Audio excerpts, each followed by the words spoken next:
किनकिने क्षेत्रमा उहाँ आफै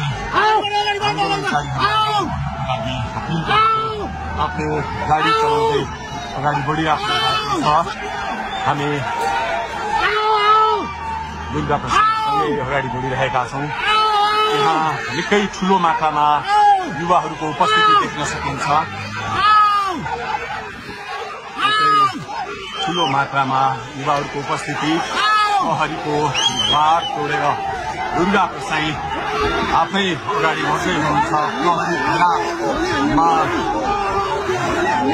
प्रहरीलाई गाडीले पेलेर दुर्गा प्रसाई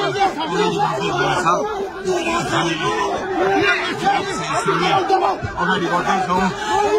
जहाँ कसैले रोक्न सक्ने अवस्था छैन, कसैले प्रहरीलाई दुर्गा प्रसाई पेलेर अगाडि बढिरहेको भएको छ। प्रहरी गाडीको चाबी खोज्न लागिपरेको छ। दुर्गा प्रसाईले प्रहरीको एक लेयर तोडिसक्नु भएको छ र अब अगाडि सशस्त्र प्रहरीको टोली रहेको छ।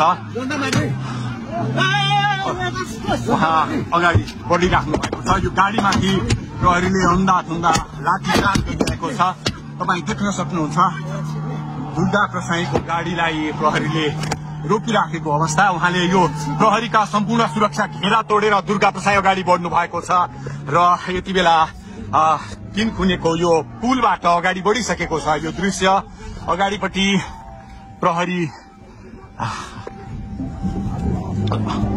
प्रहरीका घेरा तोडेर दुर्गा प्रसाई अगाडि बढिराख्नु भएको छ।